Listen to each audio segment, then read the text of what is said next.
Hello everyone, welcome to my YouTube channel. आज की हमारे इस वीडियो में आप सभी साथियों का स्वागत है। साथियों, आज की क्लास में हम बात करने वाले हैं, जैसा आप सभी को पता है कि हम जो है आपको टोटल 46 प्रश्न करा चुके हैं, ठीक है। और ये सभी प्रश्न आपके परीक्षा में देखने को मिलेंगे, ठीक है साथियों। तो ये क्लास साथियों आपको हम बता दें, अगर आप आईटीआई कर रहे हैं और आईटीआई फर्स्ट ईयर के स्टूडेंट हैं, फीटर ट्रेड से अगर आप आईटीआई कर रहे हैं तो आपके लिए बेस्ट है, ठीक है। यहाँ से ही आपके परीक्षा में प्रश्न आपको देखने को मिलेगा, ठीक है। तो साथियों, क्लास को आगे बढ़ने से पहले आपसे एक छोटा सा रिक्वेस्ट रहेगा कि आप लोग जो है थोड़ा सा क्लास को भी शेयर करिए। अगर आपके कोई साथी हो तो उनके पास तक भी क्लास पहुंचाइए ताकि वह भी क्लास से जुड़कर पढ़ाई कर सके, ठीक है साथियों। अगर हम बात करें साथियों, यहाँ पर जो है आपका जो प्रश्न है, इस प्रश्न के बारे में बात करते हैं। तो यहाँ पर जो है देख सकते हैं आप, यक्ष के रूप में चिन्हित भाग को नाम बताएं। यक्ष के रूप में चिन्हित भाग के नाम बताएं, यहाँ पर आप देख सकते हैं। अब ऑप्शन की बात करें मेरे भाई, तो आपके सामने 4 ऑप्शन मिलेंगे, ठीक है। चारों ऑप्शनों की हम बात करें तो यहाँ पर आप देख सकते हैं, पहला लेग, दूसरा पेग, ठीक है। अगले ऑप्शन की बात करते हैं तो यहाँ पर जो है आपका क्या कह रखा है, तो यहाँ पर देखिए ये जो आपका फलक्रम है, ठीक है। जैसा कि आप चित्र में अभी हमने आपको दिखाया, तो आंसर आपका यहाँ पर डी हो जाएगा, ठीक है। अगले प्रश्न की ओर चलते हैं मेरे भाई। तो यहाँ पर देखिए क्या कह रखा है, कह रखा है इस कोणीय मापक यंत्र का नाम बताइए। इस कोणीय मापक यंत्र का आपको नाम बताना है। आप इस ड्राइंग को देख सकते हैं, ठीक है। आपके प्रैक्टिकल जब आपके गुरुजी कराए होंगे तो आपको इस टूल्स के बारे में बताए भी होंगे। अगर मान के चलिए नहीं बताया है तो आप जो है अपने कॉलेज में जाकर जो है पूछ भी सकते हैं और प्रैक्टिकल के बारे में जान भी सकते हैं, ठीक है साथियों। तो यहाँ पर आप देख सकते हैं, तो यहाँ पर जो है आपका हम बात करें तो ये जो होता है आपका यूनिवर्सल बेवल गेज होता है, ठीक है। कौन सा गेज? यूनिवर्सल बेवल गेज, ठीक है। तो अगले प्रश्न की ओर चलते हैं। तो अगला प्रश्न आपका क्या कर रखा है, देखिए अगले प्रश्न में आपका क्या कहा गया है कि 10 अंश से ऊपर के संकीर्ण खांचे और कोण को भरने के लिए किसका उपयोग किया जाता है। किसका उपयोग किया जाता है उसके बारे में आपको बताना है। आपके सामने 4 ऑप्शन है। अगर आपको पता हो मेरे भाई तो आप नीचे कमेंट बॉक्स में कमेंट करके भी बता सकते हैं, ठीक है। अगर हम यहाँ पर बात करें मेरे भाई तो आपको हम बताते हैं, ये जो होता है नाइफ एज फाइल होता है, ठीक है। आंसर आपका जो है हो जाएगा डी हो जाएगा। इसके बारे में हमने आपको अगले वीडियो में बताया भी था, ठीक है साथियों। तो अगला प्रश्न आप देख सकते हैं। अगला प्रश्न आपका क्या कर रखा है, कर रखा है उस दोष का नाम बताइए जो धातु के चिप्स फाइल के दांतों के बीच घुस जाते हैं। उस दोष का नाम बताइए जो धातु के चिप्स फाइल के दांतों के बीच घुस जाते हैं। जैसे आप फाइलिंग करते हैं तो फाइल में देखते होंगे छोटे छोटे जो है लोहे के कण जो होते हैं उसमें फंस जाते हैं, ठीक है। तो यही पूछ रखा है कि चिप्स फाइल के दांतों के बीच घुस जाते हैं, उस दोष का नाम पूछ रखा है, ठीक है। तो अगर हम बात करें मेरे भाई तो यहाँ पर ये होता है आपका फाइल की पिनिंग, ठीक है। आंसर आपका क्या हो जाएगा, बी हो जाएगा। अगले प्रश्न की ओर चलते हैं। तो अगला प्रश्न आपका क्या कर रखा है उसके बारे में जानते हैं। यहाँ पर देखिए कर रखा है कि आयल ग्रूवेस को काटने के लिए किस छैनी का उपयोग किया जाता है। आयल ग्रूवेस को काटने के लिए किस छैनी का उपयोग किया जाता है, तो इसको आपको कमेंट करके भी बताना है, ठीक है। जिन भी साथी को पता हो तो कमेंट करके बताएं। देखिए पहला ऑप्शन का फ्लैट छैनी, ठीक है। अगले ऑप्शन को देख लेते हैं।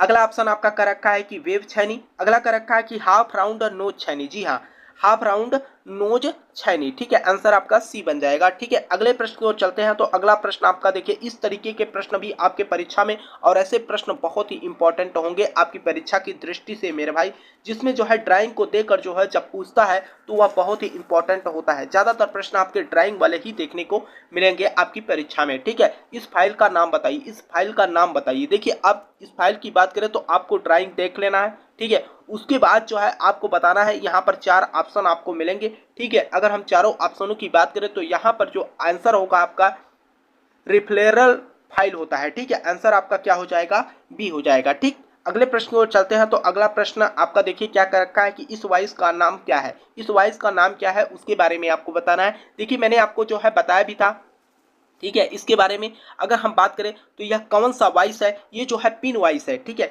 इसमें जो है छोटे पिन को जो है पकड़ने के लिए हम इसका उपयोग करते हैं। तो आंसर आपका जो बनेगा मेरे भाई पहला ही हो जाएगा, पिन वाइस, ठीक है।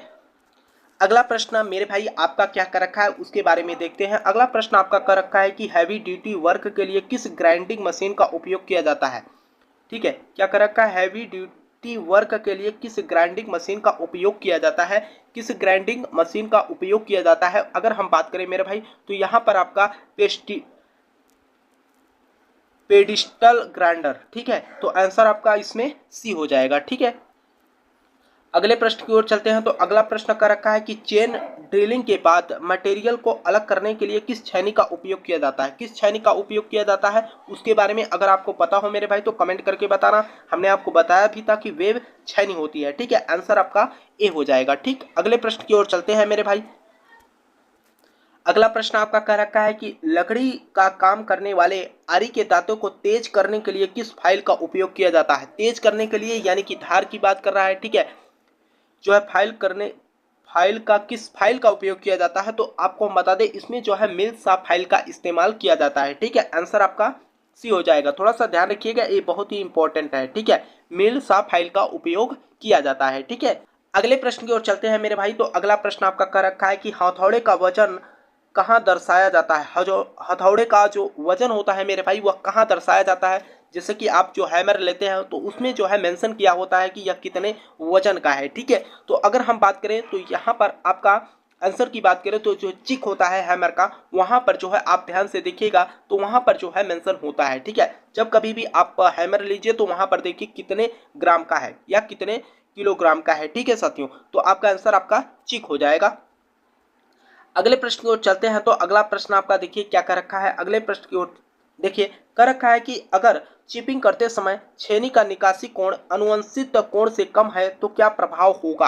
अगर हम प्रभाव की बात करें मेरे भाई तो यहाँ पर अगर हम बात करें तो यहाँ पर देखिए पहला कर रखा है कि कटिंग एज घुस नहीं सकती, छेनी फिसल जाएगी। जी हाँ, आपका पहला ही आंसर हो जाएगा, ठीक है। अगले प्रश्न की ओर चलते हैं मेरे भाई। तो अगला प्रश्न आपका क्या कर रखा है। अगला प्रश्न कर रखा है कि टूटे बिना तन्यता बलों के प्रभाव का विरोध करने वाली धातु की प्रॉपर्टी का नाम क्या है।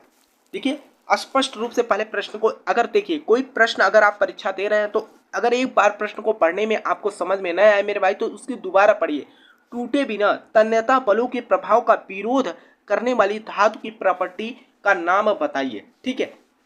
तो अगर हम बात करें मेरे भाई तो यहाँ पर जो आपका आंसर की बात करें तो यहाँ पर सिटी होता है, डेंसिटी, ठीक है। तो आंसर आपका क्या हो जाएगा, इसमें बी पर डिपेंड करता है, ठीक है। अगले प्रश्न की ओर चलते हैं मेरे भाई। अब देखिए अगला प्रश्न आपका क्या कर रखा है कि कह रखा है कि यक्ष के रूप में चिन्हित भाग का नाम। ऐसे प्रश्न आपकी परीक्षा में बहुत देखने को मिलेंगे मेरे भाई। उसमें जो है आपको ड्राइंग दे दिया जाएगा और ड्राइंग में जो है कुछ ऐसे अंगों का नाम जो है डिनोट करके दे देगा कि आपको यक्ष का नाम बताना है, ठीक है। आइए हम देखते हैं। इसमें जो है ये पूछ रखा है कि यहाँ पर जो ये बोल्ट लगा हुआ है और इसे यक्ष के रूप में डिनोट करके पूछ लिया गया है कि इसका नाम क्या है, ठीक है मेरे भाई। तो आप देखिए यहाँ पर ऑप्शन आपको मिलेंगे। अब ऑप्शन की बात करें मेरे भाई, अगर आप अपने वर्कशॉप में कभी इसे देखा होगा तो आपके सर लोग जो है प्रैक्टिकल कराते समय आपको जरूर बताए होंगे, ठीक है। मान के चलिए नहीं भी बताए हैं तो आप जो है कॉलेज में जाकर इसके बारे में जान सकते हैं, ठीक है साथियों। तो अगर हम बात करें साथियों तो यहाँ पर ये होता है एनविल, ठीक है। क्या एनविल होता है। तो आंसर आपका क्या हो जाएगा, पहला ही हो जाएगा, ठीक है। तो आंसर आपका क्या हो जाएगा, इसमें पहला ही हो जाएगा, ठीक। अगला प्रश्न कह रखा है कि देखिए अगला प्रश्न कह रखा है मेट्रिक आउटसाइड माइक्रोमीटर की एक्यूरेसी क्या है। ये देखिए बहुत ही इंपॉर्टेंट प्रश्न है आपकी परीक्षा की दृष्टि से मेरे भाई। तो इसे आप रट लीजिएगा, 0.01 mm होता है। तो आंसर आपका यहाँ पर पहला ही हो जाएगा। ये बहुत ही इंपॉर्टेंट प्रश्न है, आप लोग थोड़ा सा इसको रट लीजिएगा, ठीक है। आपकी जबान पे एकदम रटा रटाया होना चाहिए। देखिए अगला प्रश्न आपका क्या कर रखा है कि यक्ष के रूप में चिन्हित भाग का नाम बताइए। तो यहाँ पर हम देखते हैं पहले तो ड्राइंग क्या है।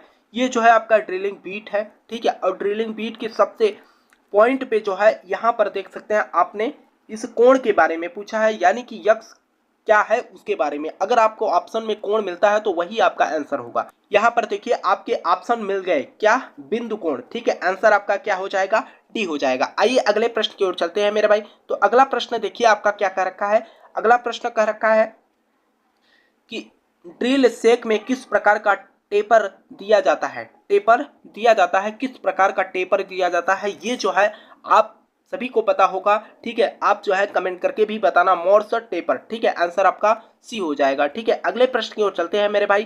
तो अगला प्रश्न आपका कह रखा है कि मशीन स्पिंडल से ड्रिल और सॉकेट निकालने के लिए किसका उपयोग किया जाता है। मशीन स्पिंडल से ड्रिल और सॉकेट निकालने के लिए किसका उपयोग किया जाता है। तो अगर हम किसका उपयोग किया जाता है उसके बारे में अगर हम बात करें मेरे भाई तो आपका क्या हो जाएगा, आप थोड़ा अगर आपको पता हो तो कमेंट करके बताना। तो यहाँ पर होता है ड्रिफ्ट, आंसर आपका पहला ही हो जाएगा। ठीक है, अगले प्रश्न की ओर चलते हैं। ठीक है, अगले प्रश्न की ओर चले मेरे भाई। तो अगला प्रश्न आपका कह रखा है कि प्रतिबंधित स्थान में उपयोग किए जाने वाले टैप रिंच का नाम बताइए। प्रतिबंधित स्थान में उपयोग किए जाने वाले टैप रिंच का नाम बताइए। ठीक है, आपको कमेंट करके बताना भी है। ठीक है, अगर हम बात करें मेरे भाई तो यहाँ पर आंसर की बात करें तो आपका हो जाएगा कैसा, टी हैंडल टैप रिंच। आप देखते होंगे जहाँ पर जो है सही तरीके से आपका सामान्य जो स्पैनर होता है वो वहाँ पर काम नहीं करता, तो हम टी हैंडल टैप रिंच का उपयोग करते हैं। ठीक है, अगले प्रश्न की ओर चलते हैं मेरे भाई। ये देखिए सवाल है, इस सवाल को जो है हमने आपको बताया भी था। ठीक है, अगले वीडियो में शायद हमने इस तरीके का जो है सवाल आपको बता दिया था, तो ऐसे सवालों को आप कर लीजिएगा। ठीक है, तो यहाँ पर देखिए मान के चले नहीं आता है तो आप जो है कमेंट करके बताना भी। ठीक है, ड्रिलिंग ऑपरेशन में फीट की इकाई क्या है। ड्रिलिंग ऑपरेशन में फीट की इकाई क्या है उसके बारे में आपको बताना है। आइए ऑप्शन हम देखते हैं क्या है। तो ऑप्शन आपका यहाँ पर बी हो जाएगा। ठीक है, आंसर आपका बी हो जाएगा। ठीक है साथियों, तो अगले प्रश्न की ओर चलते हैं। और अगले प्रश्न की ओर चलने से पहले आपसे को हम बता दें कि यहाँ पर अब टोटल 20 प्रश्न हो चुके हैं मेरे भाई। हर क्लास में हम आपको 20 प्रश्न करा रहे हैं। ठीक, तो जो भी हमारे साथी हैं आईटीआई कर रहे हैं, आईटीआई फर्स्ट ईयर के स्टूडेंट हैं, तो साथियों आपको हम बता दें कि आपकी परीक्षा में यहीं से जो है आपके प्रश्न पूछे जाएंगे। ठीक है, हर वर्ष जो है आपको हम बताना चाहेंगे कि आपकी आईटीआई की जो कोर्स होती है मेरे भाई लिमिट होता है। ठीक है, तो बाहर से आपके प्रश्न पूछने को नहीं मिलेगा। और ये जो मैं ट्रेड थ्योरी आपको करा रहा हूँ मेरे भाई, यहाँ से आपको 38 प्रश्न आपके परीक्षा में पूछेंगे। ठीक है, अभी मैं आपको जो है व्हाट्सएप कैलकुलेशन और जो साइंस का पार्ट है उसको भी करा दूंगा। ठीक है, उसे तो मैं 1-2 क्लास में आपको पूरा खत्म कर दूंगा, क्योंकि 250-300 प्रश्न है। उसे हम सोच रहे हैं कि लंबा लंबा क्लास लेकर जो है 1-2 वीडियो में हम लोग मिलके जो है समाप्त कर देंगे। ठीक है साथियों, तो मुझे आशा है साथियों कि ये क्लास आपको अच्छा लगा होगा। अगर आपका कोई सवाल हो तो आप नीचे कमेंट बॉक्स में कमेंट कर सकते हैं। ठीक है साथियों, तो मुझे आशा है साथियों कि क्लास अच्छा लगा होगा।